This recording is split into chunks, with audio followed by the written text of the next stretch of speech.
I believe Dr. Punna is no stranger to most of us, but for the newcomers, here's a brief introduction of who is Dr. Punna.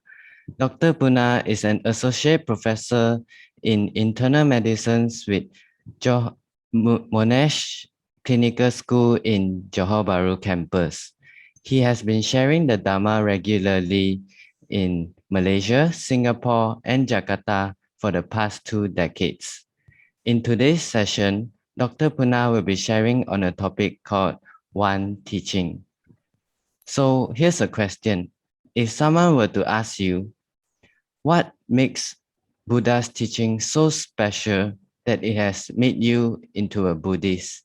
And how has Buddhism changed your daily life? Dr. Punna, maybe you could shine some knowledge in answering these questions. Over to you, Dr. Punna.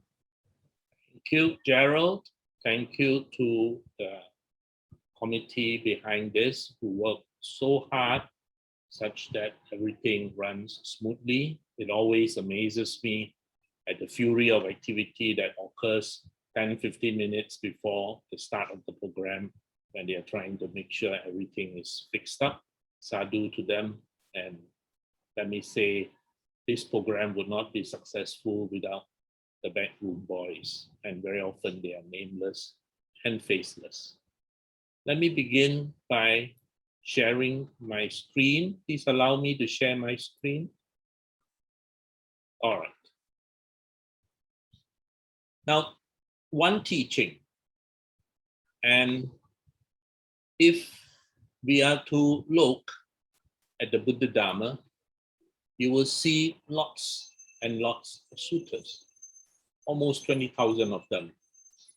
But whether it is in the Theravada tradition, the Mahayana tradition, or the Vajrayana tradition, there is a common core which runs through all the three traditions. And while its expression and its emphasis may differ from tradition to tradition, the core wisdom remains the same. So if you look at the Pali Canon, for example, or at the Mahayana Agama Canon, the expression 84,000 is very often used. In Chinese, 8万4千, and even in the Pali Canon, you will see this expression 84,000. And in the Theragatha, the Venerable Ananda said that there are 82,000 teachings taught by the Buddha personally, and 2,000 teachings taught by his disciples. But if you are to look at these 84,000 Dhamma teachings, they all share a common central core.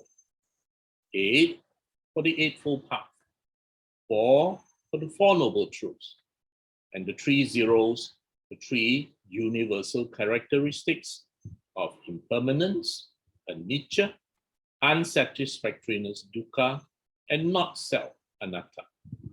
So whether it is in the Pali Canon or in the Mahayana Agamas, what you will find is the Pa Zhen Tao, the Eightfold Path, Si Shen Di, the Four Noble Truths, and the San Famen, the 3 universal characteristics of the Dhamma. And this is important because this is common. It rides across all our traditions, across language, and this is a very interesting book that I read some years ago.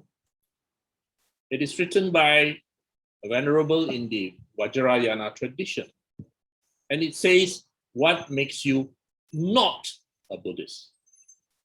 Not a Buddhist. And he relates that it could be him, it could be you, it could be me. And if you're on a long haul flight, pre-COVID days, to London, for example, where you're trapped for 13 hours inside a plane, and the person sitting next to you realized that you're a Buddhist because he saw you reading, for example, the Dhammapada during the long flight.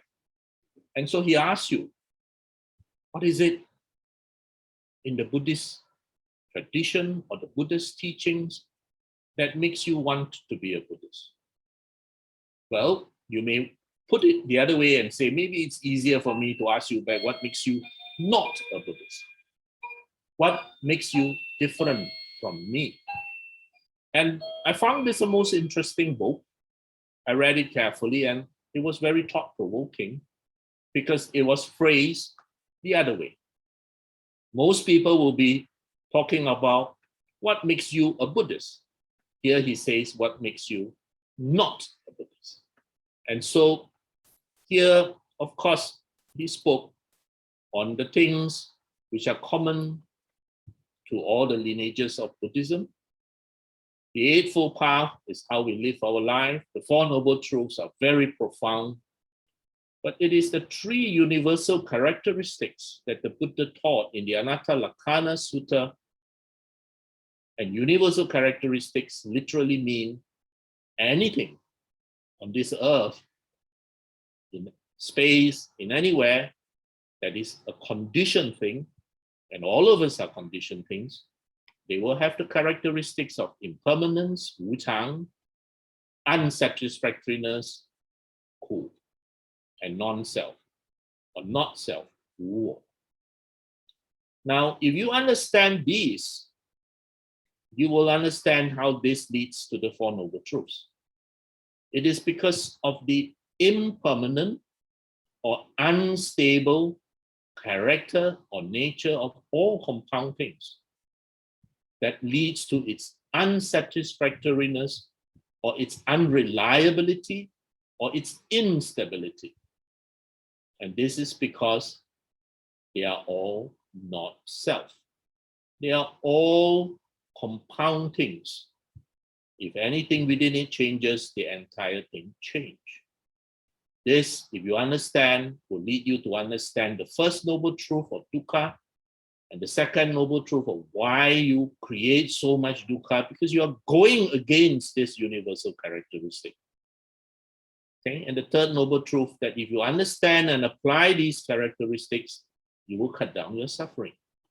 And of course, the fourth noble truth, that graduated path, step by step, for you to achieve it. So the three universal characteristics are extremely important because it is in its application into every aspect of our lives that makes us uniquely Buddhist.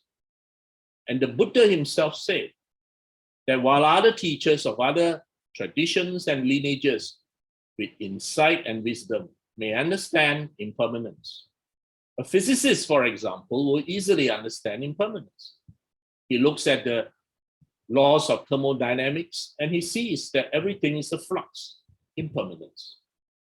Any physicist or biologist will also be able to tell you unsatisfactoriness or instability or unreliability because of its nature of change. And any one of those teachers clearly understanding these two can talk along the same lines as I am sharing with regards to anicca and dukkha. But the Buddha said anatta, or not self, is truly something unique to his dispensation, because the others will not understand this. So coming back, if you are on a plane now and you are asked, what makes you a Buddhist? How do you apply that information? It is your application of these knowledge and your understanding of the universal characteristics in every aspect of your life that makes you different. And because you understand this, you do not go against it, especially as you approach the understanding of anatta and not self. Then the third noble truth comes in.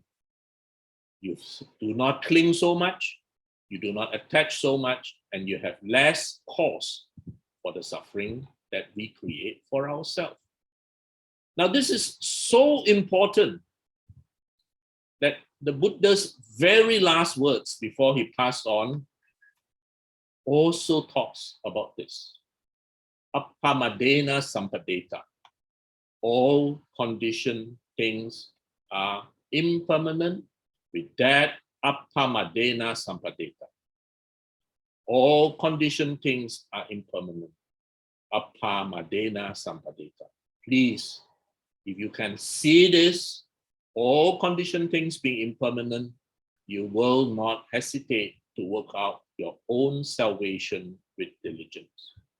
So you can understand that this aspect, its insight into the understanding of anicca is truly important. Because if you understand this, apply it, then your dukkha will be less and less and less. Because you simply cannot attach into a thing which is always changing, unstable, and unreliable. And the Buddha said it very clearly in the Dhammapada verse, in Dhammapada 277, all conditioned things are impermanent. When one sees this with wisdom, one turns away from suffering. Now, many practices of meditation spend great emphasis trying to get the yogi or meditator to realize impermanence. As you sit and look with a calm mind, you will see impermanence everywhere, in your body, in your mind, in your surroundings. This is to help us develop insight. And when we can see this, you will realize that it is no point grasping onto something which cannot be grasped. With that wisdom arising, you can turn away from the causes of suffering and hence activate the second and third noble truth and have less suffering. For example, if we are to look at this picture, and I would ask you, who is Dr. Wong? Is it this? Is this this? Or is it this? Who is Dr. Wong? This was in the past, long distant past. This was 3 decades ago. And this is just last week. So which of this is the Dr. Wong? Now, all of them are Dr. Wong. But there is no one which is also Dr. Wong. Because Dr. Wong is a process, an activity that went from here to here to here, and from here will continue to proceed. So while all of them is Dr. Wong, there is no one which is Dr. Wong in a concrete and changing state, as is obvious in these photographs. So can he grasp onto this? No, because this will inevitably change. Can he grasp into this relatively handsome man with a head full of black hair and moan and groan when he loses it? No, he can't, because that's inevitable. And he has become this. So while he can moan and groan and say, oh, what has happened to all this? He can look at it in another aspect and say, this is not an entity. This is an activity which has ceaseless change, ceaseless impermanence. And if I grasp onto it, I will activate the second noble truth and give rise to dukkha. If I accept this nice round head and I say, I'm one of the few blessed people to be able to have this nice round head, this white gray hair, you look at it completely differently. And aging, decay is no longer so frightening. The same with this. Who is Mrs. Wong? This cartoon or this lady? No, both are Mrs. Wong.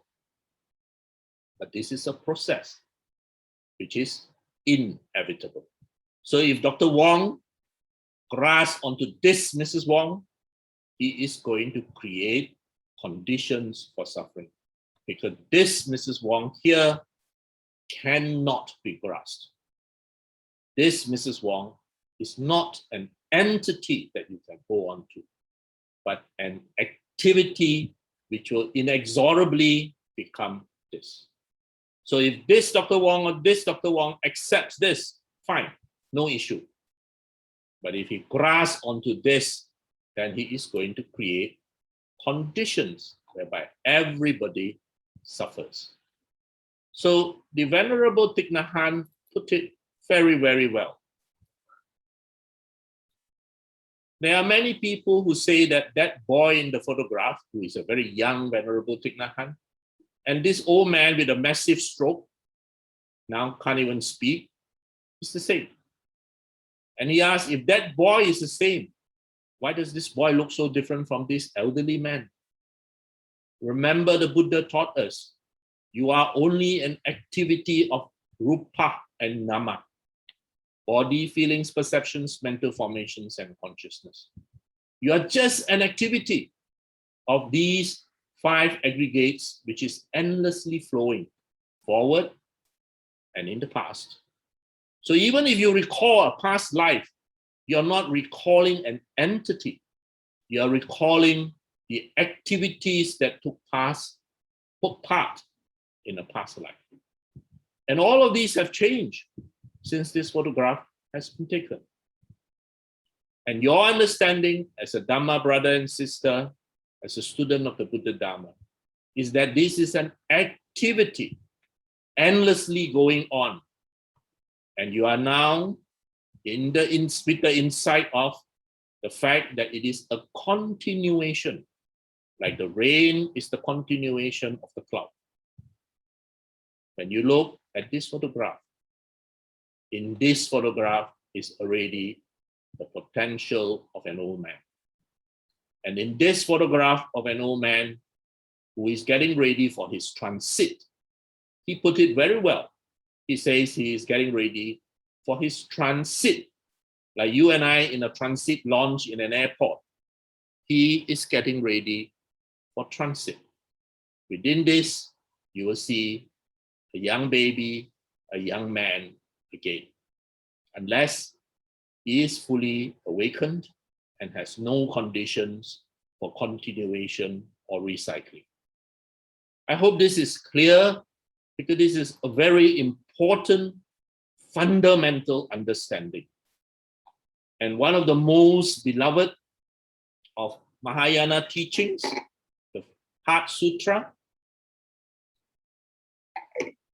the Xing, in its very first line, it talks about Guan Zhi Zai Wu Sha Xing Shen Boro Boro Mi To Si Zhao Jian Wu Yin Jie Kong. You can see that the 5 khandas, the rupanama, the 5 aggregates that I just spoke about, is empty. Zhao Jian Wu Yin Jie Kong.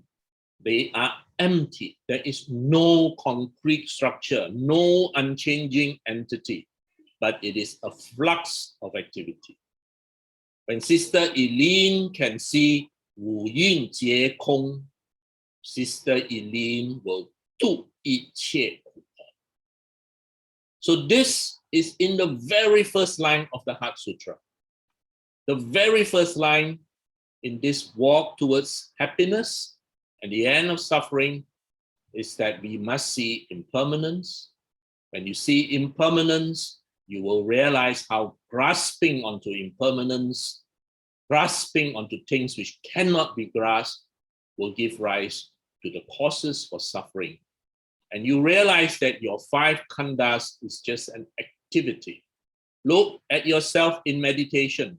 Everything is an endless activity.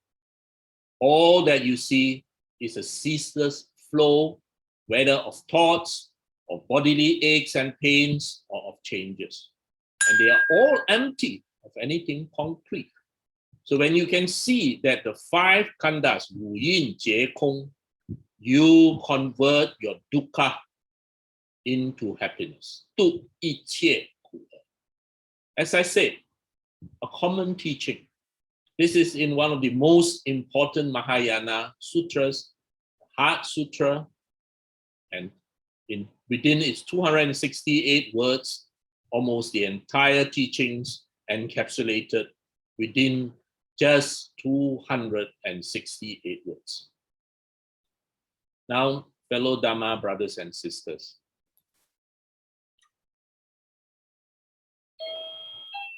impermanence is a reality. Impermanence is not good or bad. It just is. Anything which is a conditioned phenomena is impermanent. And so it is not that impermanence which makes us suffer. What makes us suffer is that we insist that it not be impermanent. We insist that it must be permanent. And that is what makes us suffer. Because its very nature, it's instability. And if you insist that it must be stable, then you are going to suffer. And this is a very important teaching. This teaching is taught in the Anatta Lakkhana Sutta. This teaching is taught in the very first line of the Heart Sutra. And so if you understand Wu Yin Jie Kong, that there is nothing in our Rupa Nama which is permanent, it is empty, then you learn that reality and you adjust to that reality and you stop insisting that things be as you wish it to be, and you lessen the cause for suffering. That's how you do 一切苦厄. Brothers and sisters in the Dhamma, I will now show you a short clip to further illustrate this very important teaching found in all three traditions. One teaching, all three traditions.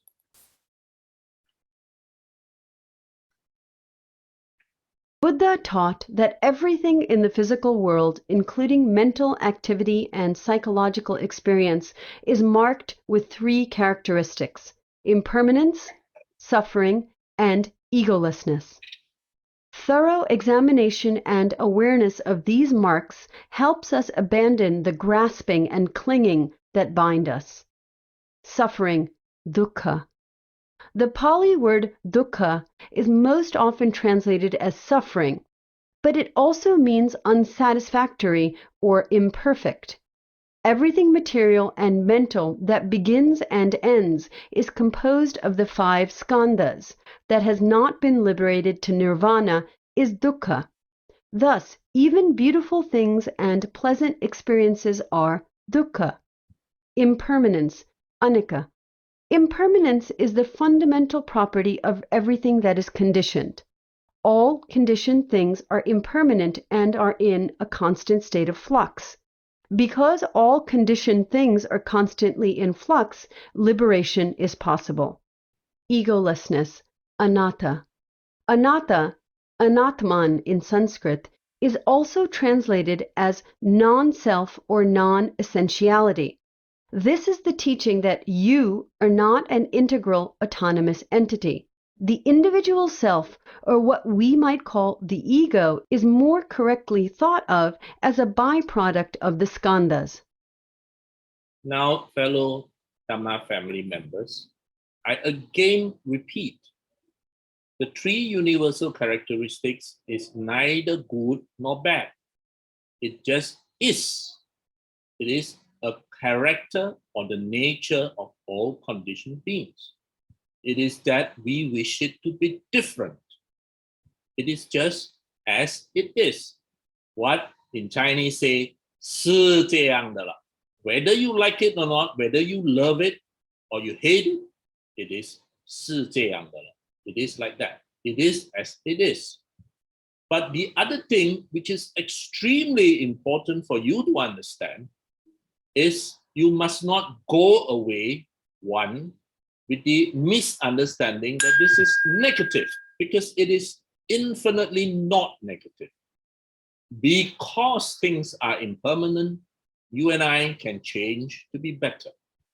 Because things are impermanent, with education and cultivation, we can transform.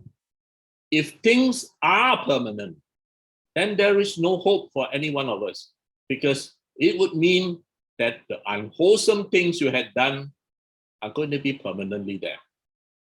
And you can't change it. So it is neither good nor bad, it just is. And in fact, its nature of impermanence is very good in that now we can change from akusala or unwholesome to kusala or wholesome. It is the very nature that even dukkha is impermanent, that we can all work towards the state of nirvana or nibbana. And it is because of anatta that you can change. If you do not have the ability to change because of an unchanging concrete entity within you, then there is no hope. The Buddha said, if there is an unchanging activity, if karma cannot be changed, then there is no hope. Because if you're bad, you're going to be always bad. If you're good, you're always good.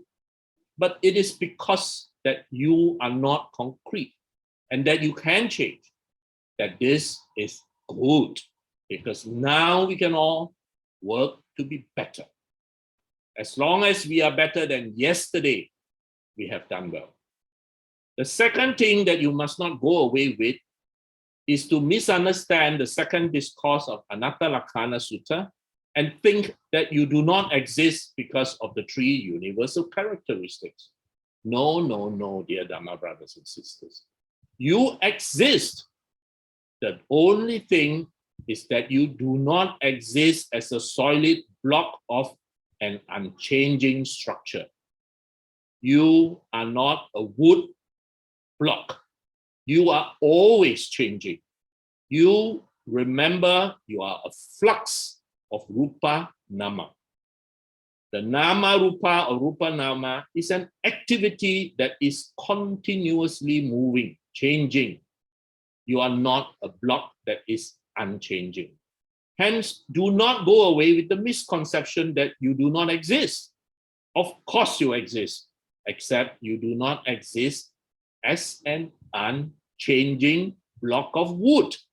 Even a block of wood, for heaven's sake, will change with time. Even a diamond will change with time. Are you aware you can burn a diamond? All right. So a diamond is just a lump of charcoal. You can even burn a diamond. So ladies and gentlemen, Dhamma brothers and sisters, please do not go away with the misconception that you do not exist. Do not go away with the misconception of Kong, oh, because I'm Kong, I do not exist. The Heart Sutra clearly teaches Kong 就是色，色就是空. The two of them are different aspects of each other. Kong tells you you are not a permanent structure, you do not have a concrete, unchanging self, but it doesn't mean that you do not exist. 空就是色，色就是空. The form is empty. Emptiness is form. You exist within emptiness as a flow of energy. You are wrong to think that you do not exist. You do exist, not as a static block, but as a flow of energy. That's why in the Heart Sutra, 色离子，色不异空，空不异色，色就是空，空就是色. The line is repeated in an emphasis to make sure you and I do not have this misunderstanding. I repeat, 色离子, O Sariputta, 色就是空，空就是色. This is an important concept that you must remember. So let us take a look at this little cartoon.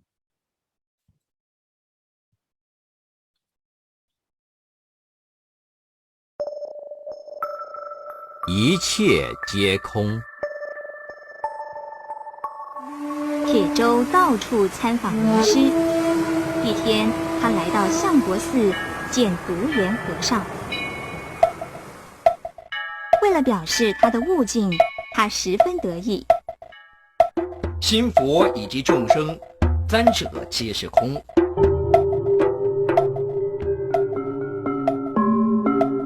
现象的真性是空，无物、无迷、无胜、无烦、无失、无受。哎呦，干嘛打我啊？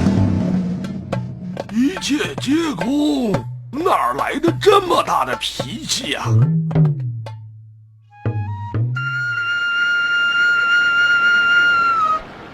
无善无恶，不受苦乐，一切皆空。连这一句都不足以外人道，铁舟拥有的不过是口头禅罢。Now, in this Chan teaching, it is trying to illustrate what I tried to share. Here, you have a young venerable visiting a respected senior master. And he showed off his Dhamma knowledge in front of the master by declaring, oh, everything is empty. There is no I, there is no this, there is no that. All is emptiness.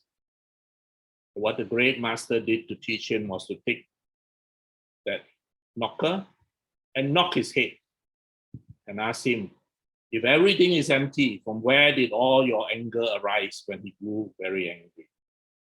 So please remember, Dhamma family, what I tried to share, that while you have the three characteristics of impermanence, unreliability or dissatisfaction, and not self, you exist as a flow, like a river that is constantly flowing. There is no river that you can hold in your hand, because the instant you step into a river, the water has already flowed further down.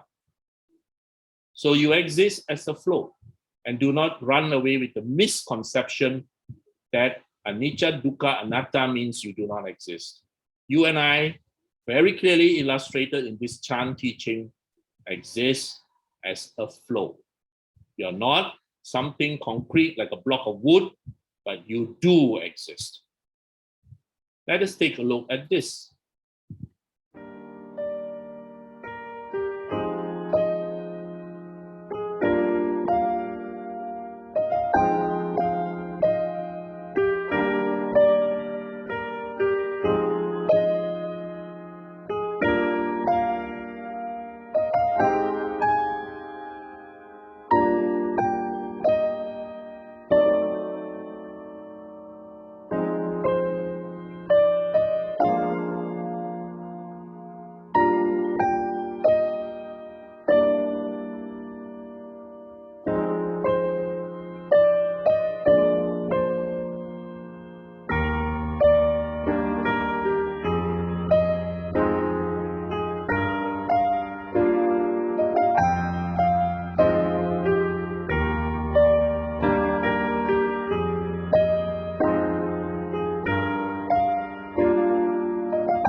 This illustrates it so beautifully and so well.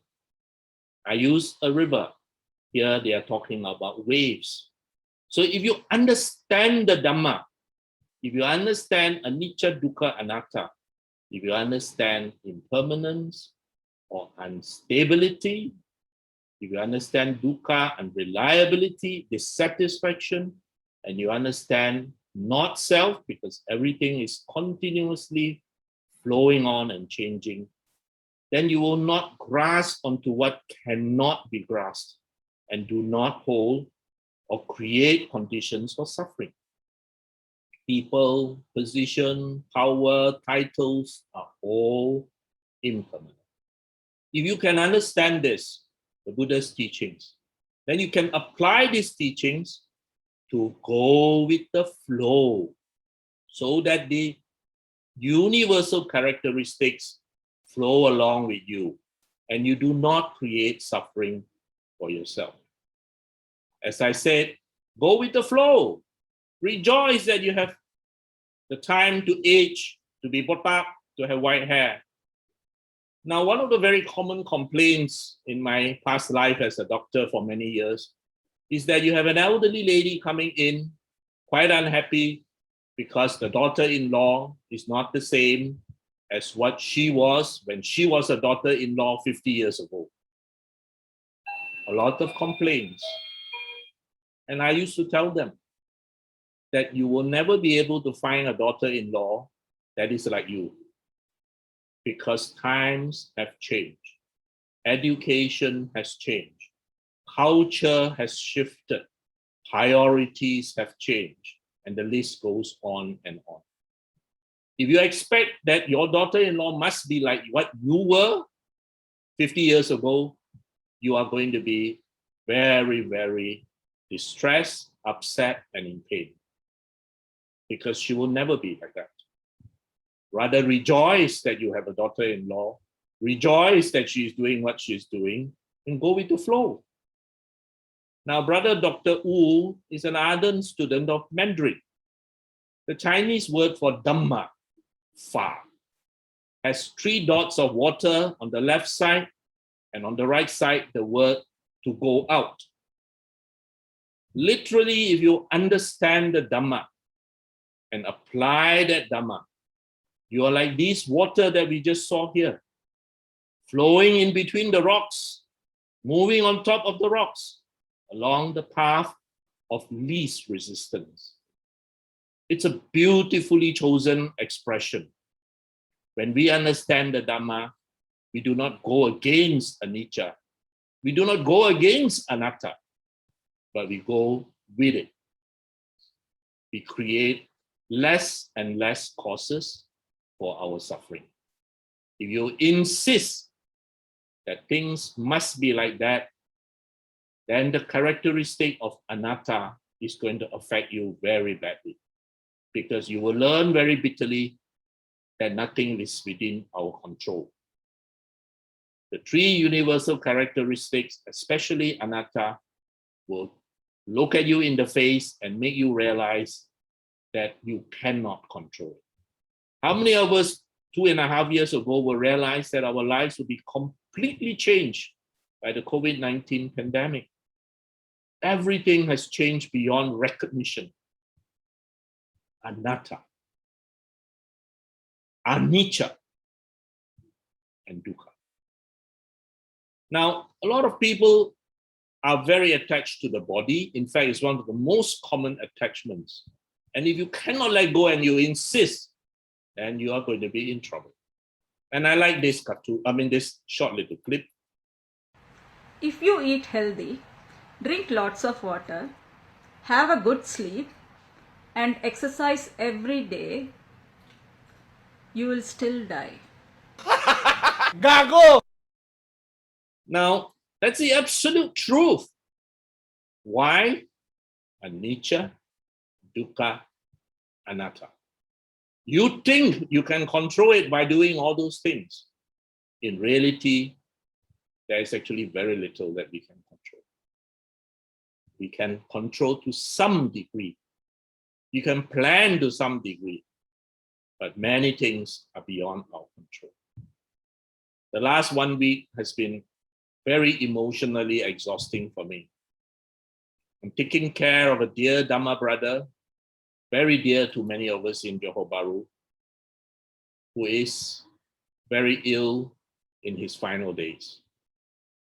We're doing our very best to make him as comfortable as possible, and his strong foundation in the Dhamma has to be seen for us to believe and to learn, because he has accepted everything so well, planned it to make sure that all the people around him do not suffer, or at least suffer minimally, and did everything by the book, as I told you, plan, give advice for what you will want to be done. So when I saw him yesterday, and I asked, what can I do for you that is within my means? Who do you want to meet? Who do you want to see? He told me all the people that he would like to see. And we managed to arrange for them to see him one by one. Who are the venerables you would like to talk to? We managed to video call them one by one. What else do you want? What sort of funeral? He said, Dr. Wong, please do my funeral. Please give the Dhamma talk to my parents, etc., etc. Well prepared. And within the last 1 week, we also have a very dear Dhamma sister diagnosed with cancer, another dear Dhamma brother with very advanced cancer, and the mother-in-law and mother of 2 dear Dhamma friends had a massive stroke. All this news within the last 7 days. One lesson, anicca, dukkha, anatta. As this lady said, you can do all, but realize that our lives can change at the very, very click of a finger. I'm very sure everyone in this group listening in now will know of someone who has died from COVID. That has truly made us realize anicca, dukkha, anatta. I think every family in Malaysia will know of someone who has passed on from COVID, either a relative or a friend. So what is the lesson that we learn from all this? Let's take a look from the Vajrayana tradition. The word emptiness in Buddhism, emptiness, number one, is not equal to nothingness. It's like zero, mathematical zero. And interestingly, both these two concepts, the mathematical concept of zero and the philosophical concept of shunyata, I think both originated in India. So just like the mathematical concept of zero, zero seems to be having no value, but it is the foundation of mathematics. It's because there is a zero you can have 10, 20, 100 and so on. So similarly, emptiness is not equal to nothingness, but emptiness means empty of independent existence. Now to make it a little bit more clear, things exist. If things exist, there are only two ways of existence: dependent existence or independent existence. There is no third possibility. These two are mutually exclusive. So now things are dependent on causes, conditions and so forth. So therefore there is no independent existence. So that leg of independent existence is called emptiness. So therefore emptiness and dependent origination are two sides of the same coin. Because of dependent origination, there is no independent existence. Okay, again, really very beautifully explained by a teacher of the Vajrayana lineage. And as Dhamma practitioners, we apply these principles in our daily life.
Quick clip, running at a fast speed, but very, very meaningful. We learn so much from there. The Dhamma brother who I'm now taking care of, I have two roles. One hat, I'm the doctor who is taking care of his palliative care. Then I change hat, and I'm a spiritual brother. And we talk about letting go. We talk about him not clinging to things. And his only worry is his very elderly father. And he made arrangements to make sure that the elderly father is going to be well taken care of when he is no longer around. His wife, he made sure that she is going to be financially stable. So he said he can let go, but of course he said, I'm not enlightened yet. I still have attachments. But I can see he is adapting the principles of the Dhamma very well at this stage of his life. But the majority of us here are not at that stage of life. The majority of us here, thankfully, hopefully, will spend a long time more before we reach that stage. But it doesn't mean that we should cling on. Because if you and I now cling to everything, you're going to create more and more causes for suffering. You have to realize when is it most appropriate not to cling, when it is most appropriate to let go. So whether it is in the Theravada tradition, we talk about the upadanas, the attachments, all right, or you talk about in the Mahayana tradition, kong, to let go, we are still looking at the very fundamental teaching so well realized by the Buddha for us to apply. Let us look at what our late Chief Venerable has we have maturity, we have sense of reasoning in our mind, without misusing, abusing, without following anything blindly. Use your common sense, my dear friend. Not necessary to have religious label. Whether we are Buddhists or Christians or Hindus or Muslims, those labels are not important. Religion is not in their labels. That is why the whole world today is a battlefield because of religion. Religious label, not religious principles. I want to introduce my religion, egoism. My religion, our religion, but not religion. Two religions introduce the same principles, but one religion tried to convert this into the other religion. But the same principle, two labels. So they are fighting for this label. They bring religion into the battlefield to justify, oh, it is our religion. They have polluted completely purity of religion. They try to show worshipping, praying so many times a day they are religious. But their cruelty, anger, jealousy, grudge and ill will, enmity, all the evil forces are boiling in their mind. Where is religion? What is the purpose of religion?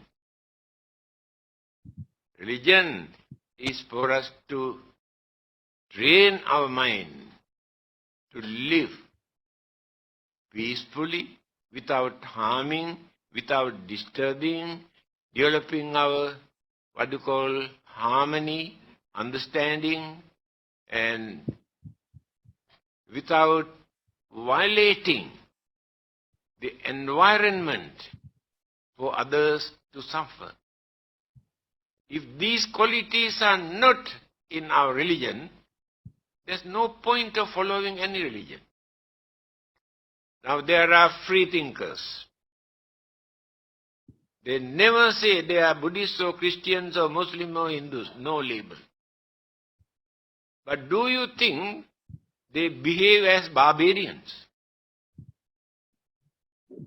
If you observe very carefully, some of them are far better than those so-called religious people who claim they belong to this religion or that religion.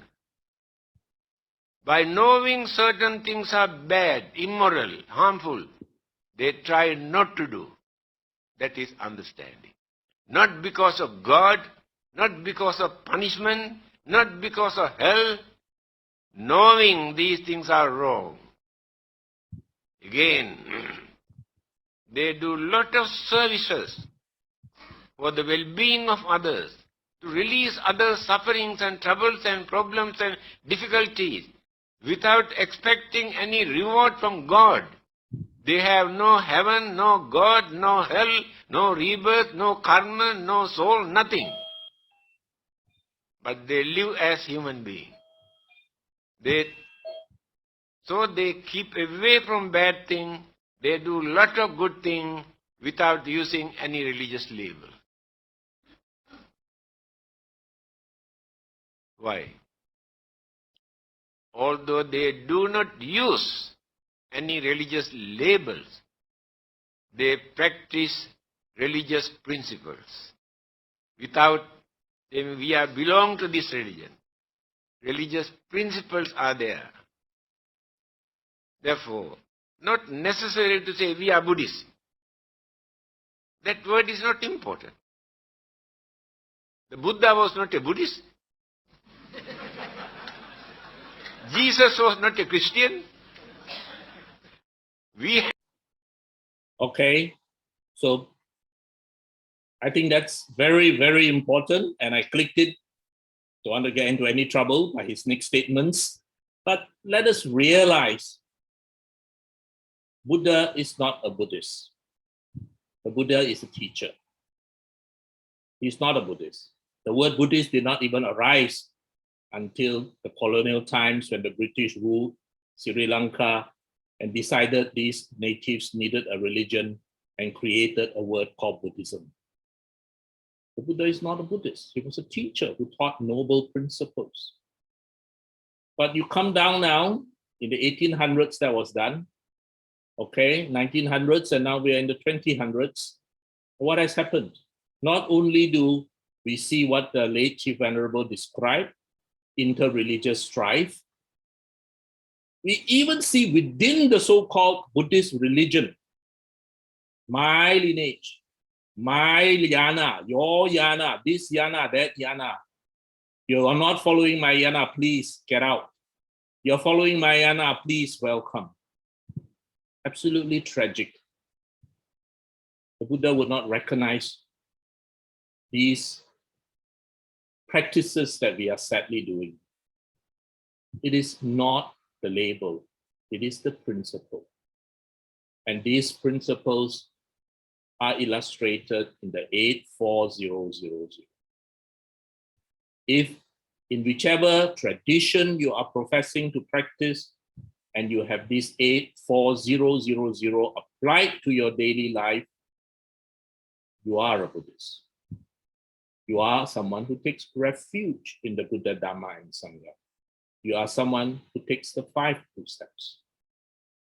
So please remember, fellow Dhamma, family, the teaching is common.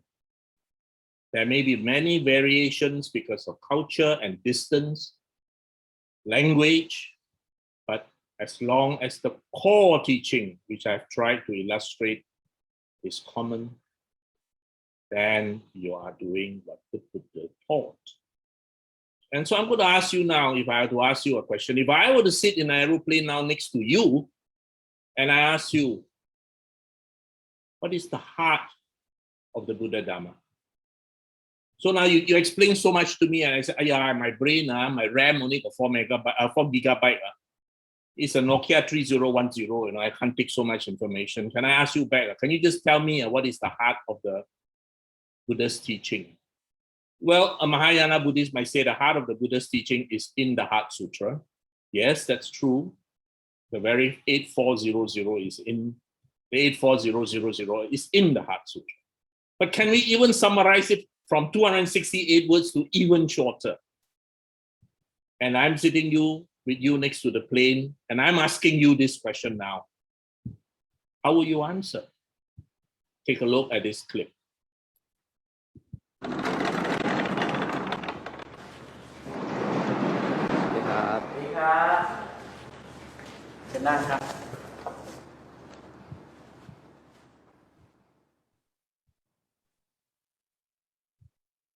ทำความดีค่ะเป็นทางสายกลางหรือเปล่าครับก็คือคำสอนของพระพุทธเจ้าทำให้เรามีสติมากขึ้นช่วยส่ง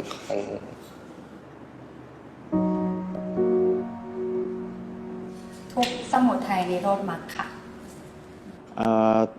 ทำดีการพ้นทุกข์ใช่ไหมครับ ผมคิดว่าเป็นการปล่อยวางนะครับผม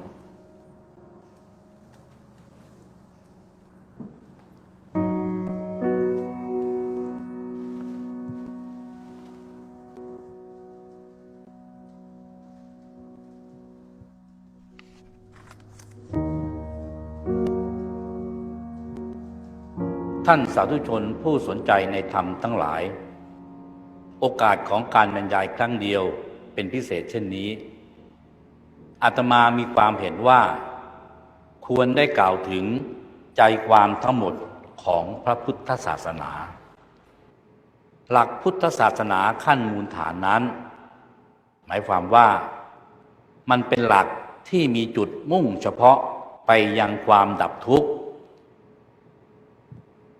ถ้าเป็นสิ่งที่ไม่เป็นไปเพื่อดับทุกข์พระพุทธเจ้าท่านทรงปฏิเสธไม่ยอมเกี่ยวข้องด้วยในสูตรที่มีอยู่ในสังยุตตนิกายเล่าเรื่องนี้ไว้ชัดว่าเมื่อกำลังเดินกันอยู่ในป่าพระพุทธเจ้าท่านกำใบไม้ที่เรี่ยราดอยู่ขึ้นมากำมือหนึ่ง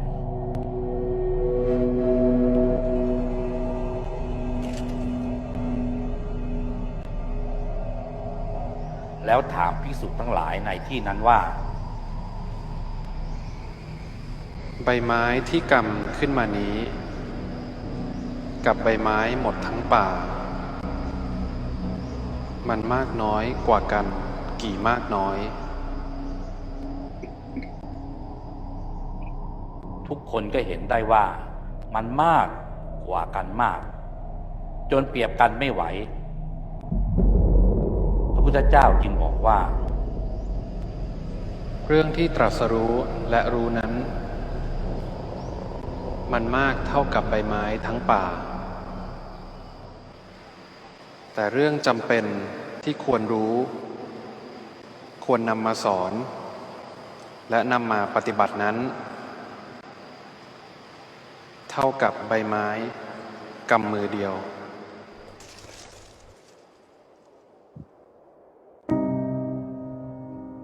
สิ่งที่เป็นหัวใจของพุทธศาสนานั้นอาตมาอยากจะแนะถึงประโยคสั้นๆที่มีกล่าวอยู่ว่าสิ่งทั้งปวงไม่ควรยึดมั่นถือมั่นว่าเป็นตัวเราหรือของเรา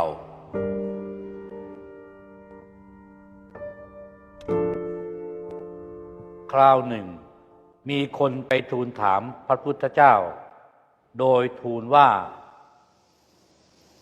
พระพุทธวจนะทั้งหมดที่ตรัสถ้าจะสรุปให้สั้นเพียงประโยคเดียวได้หรือไม่พระพุทธเจ้าท่านว่าได้พระองค์ตรัสว่าสัพเพธัมมานาลังอภินิเวสายะสิ่งทั้งปวงไม่ควรยึดมั่นถือมั่น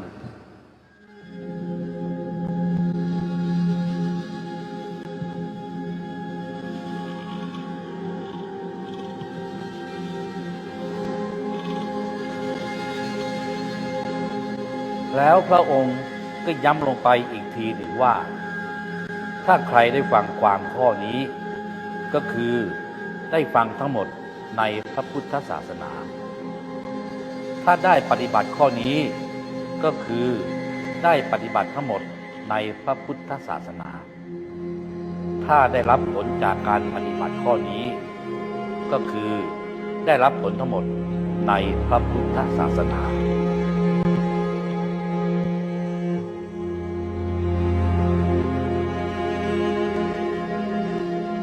สิ่งใดมีความยึดถือหรือถูกยึดถือก็ตามว่าตัวกูว่าของกูแล้วสิ่งนั้นคือตัวทุกข์ในสิ่งใดไม่มีความยึดมั่นถือมั่นว่าตัวกูของกูแล้วสิ่งนั้นไม่มีทุกข์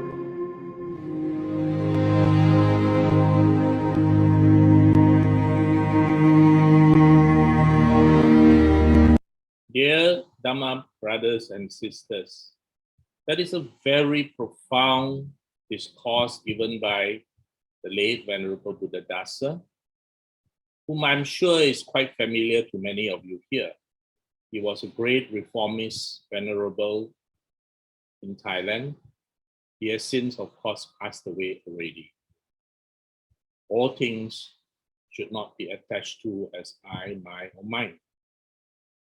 And that, he said, is the very heart of Buddhist practice, the very heart of what distinguishes you, Helene, Wei Li, Brother Du Sing, Dr. Surya, from someone who is not a Dhamma practitioner.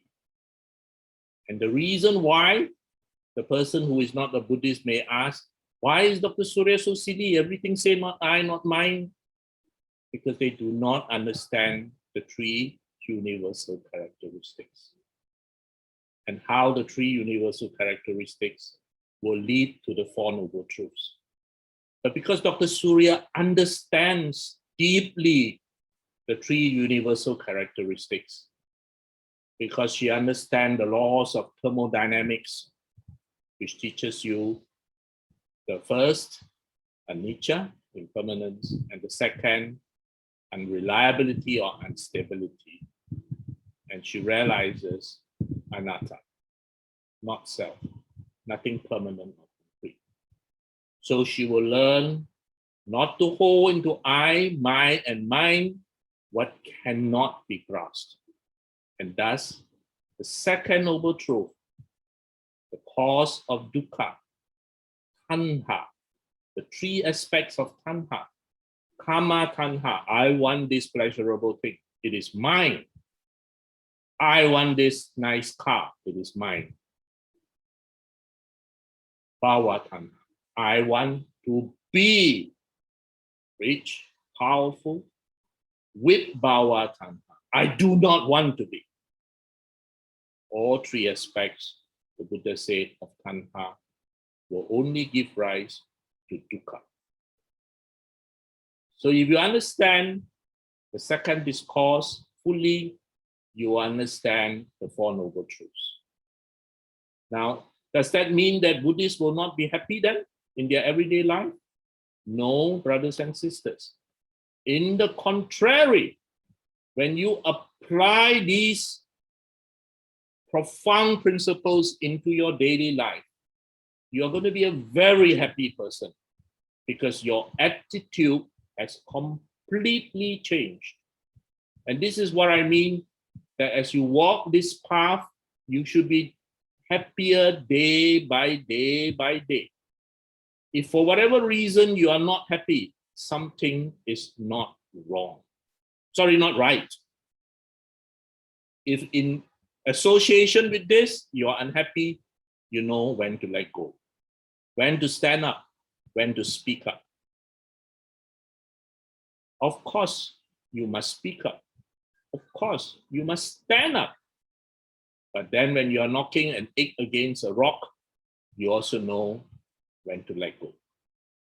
When things can be changed, you will change it because that's the wise thing to do. When things cannot be changed, you will leave it and accept it. And that is also because that is the right thing to do. And in doing so, you will have happiness. I'm going to show you two final short clips, very short, which explains to you why you will be very, very happy if you apply these teachings and create a mere change in your outlook and attitude.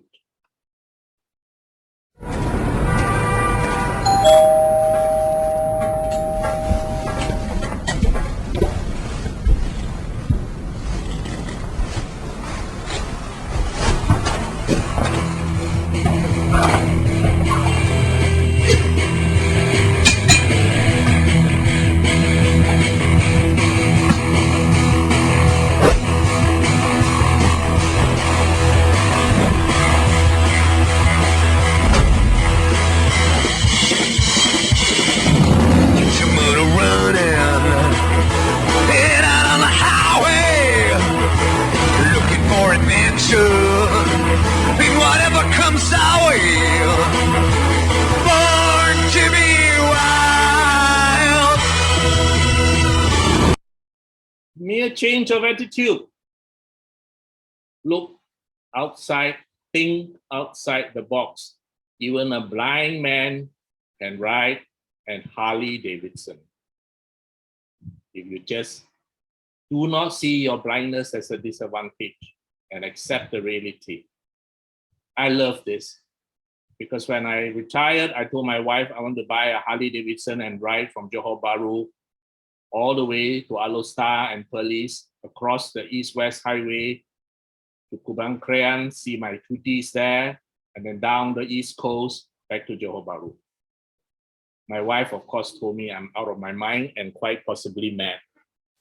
So what she did was, she got me a Harley Davidson, but it is only this big.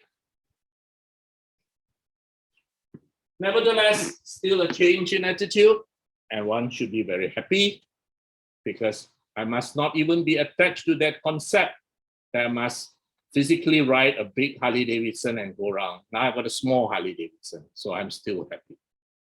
And I wanted you to learn from this final video why when you realize these principles and apply them, you will be very happy.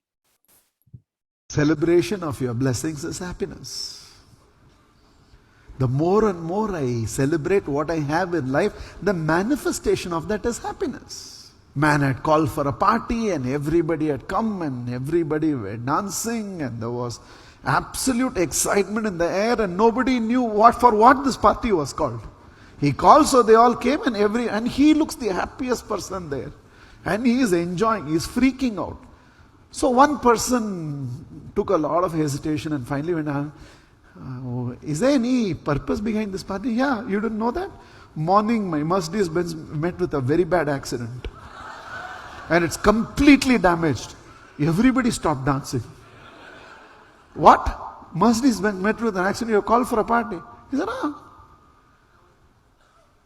nothing happened to the driver. I was driving.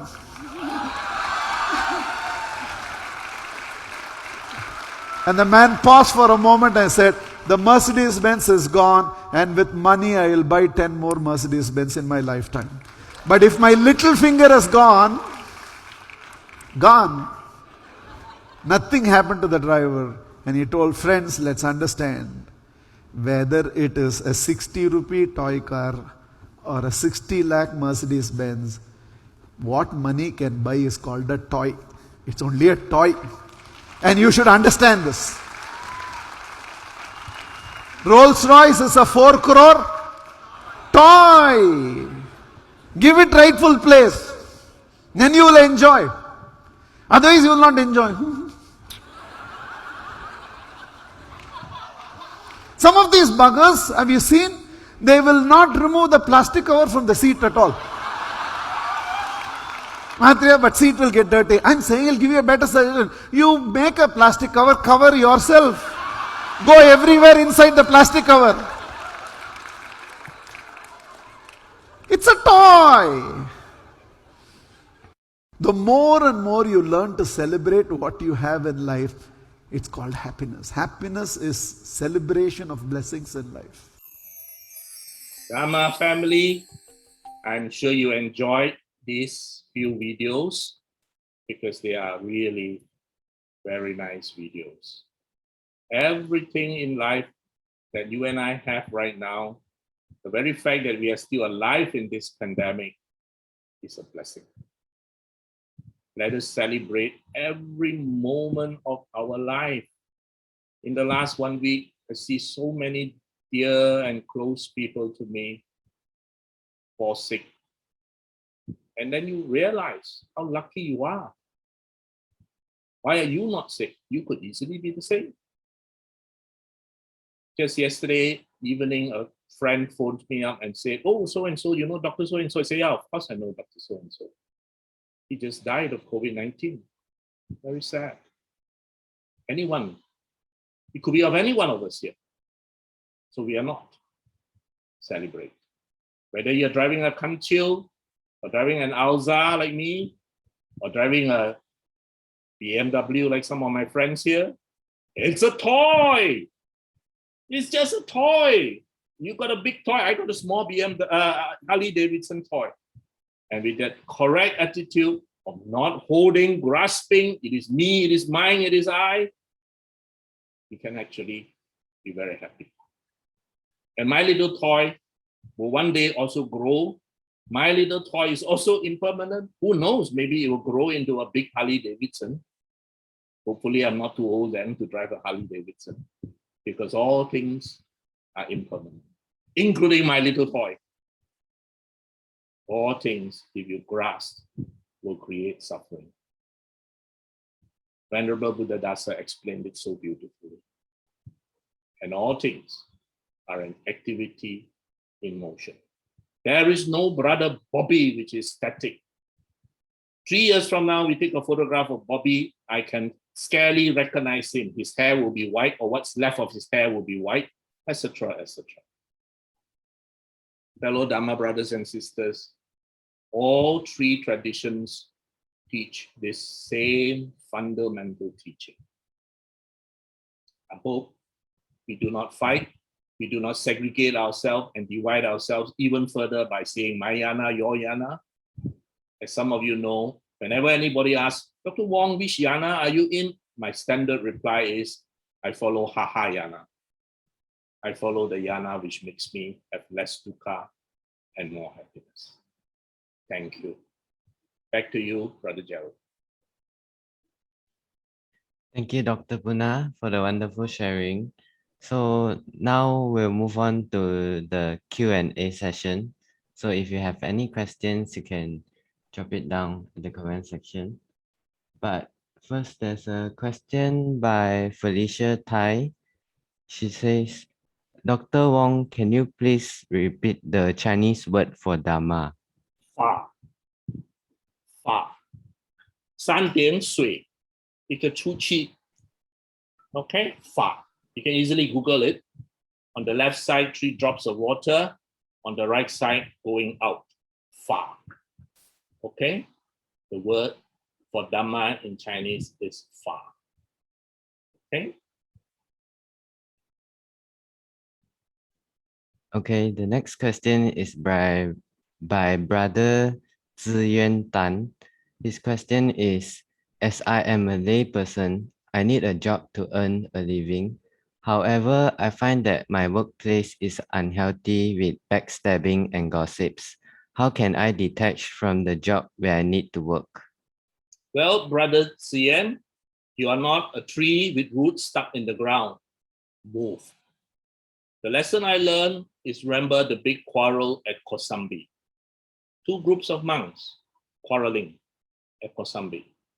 Big bad quarrel.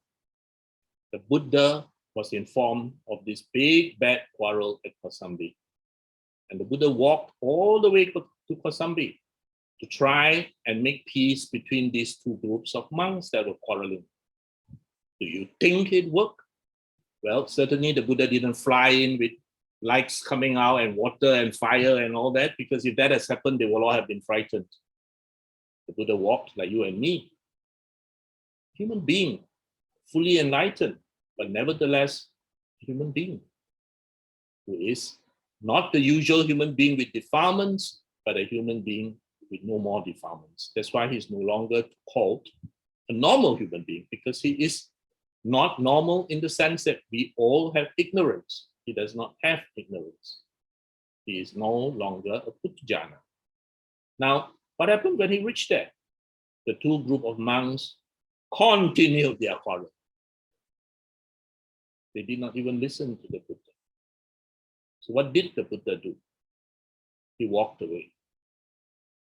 He went to the forest and he spent the retreat, the rains in the forest. So that's an important lesson for us. As I said, 3 things. Speak up, stand up, walk away. We try to change what we can change. Like the Buddha, go there. Speak up. Voice your opinion. If necessary, stand up to emphasize that opinion. But sometimes you're knocking an egg against a rock. When that stage is reached, like the Buddha, walk away. So brother, if you're so unhappy in your workplace, look for another job. Look for a job that has a better working environment. And I would really be happy if within the Dharma circle, the Dharma family, actually, those who are in business, those who are in charge of all kinds of investments, etc., form a Dharma business circle and can support each other, help each other. All right? Okay, so here's the last question by Brother Ki Hao Ki. Since death is inevitable, why do Buddhists and venerables consulted doctors when fell sick? Death will end suffering, so why consult the doctors and take medications to extend the suffering? Well, Dharma brother Ki is a good friend of mine, wonderful Dharma brother. Of course, death is inevitable, and we will die one day, for sure. But you and I may not die today. You and I may not die tomorrow. You and I still have duties which we can do.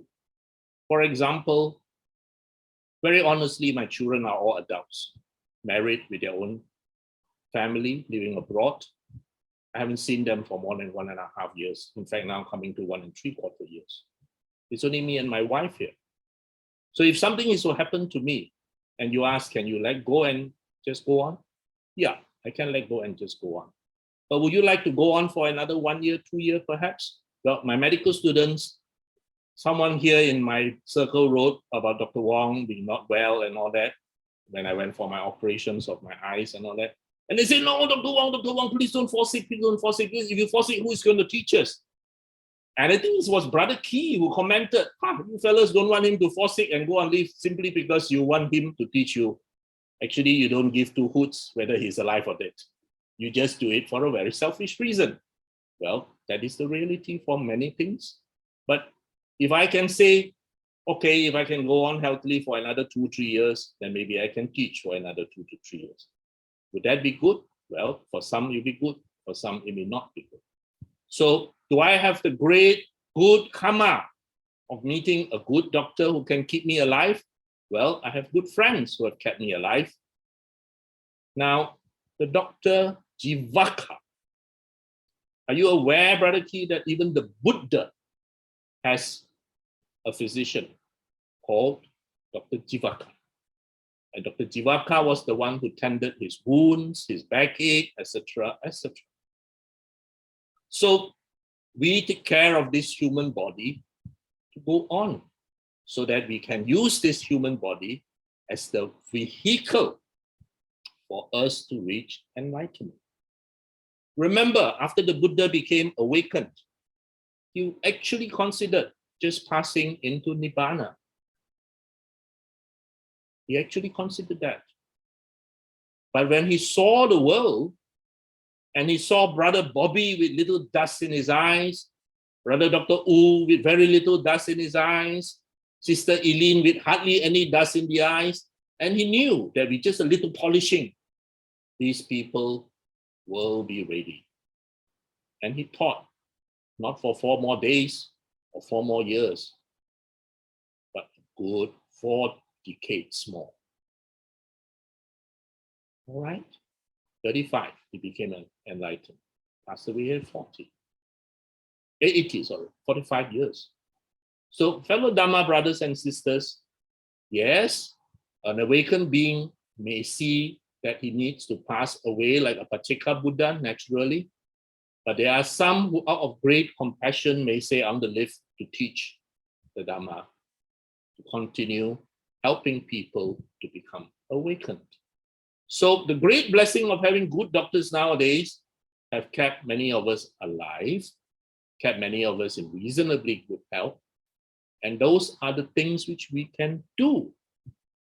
What we cannot do is to avoid it indefinitely. So a day will come where we have to face it. And then, yes, we will face it peacefully letting go. But now we can do something about it. And as long as I can contribute a little bit, this vehicle called my body. Remember, Brother Key, you need this vehicle called your body to help you gain awakening. All right, I hope that answered this question. Thank you, Gerald. You have done a wonderful job. You can hear the tong tong tong. Yeah. That's the time we call it a day. Yeah. Thank you, everyone. Thank you, everyone. Until So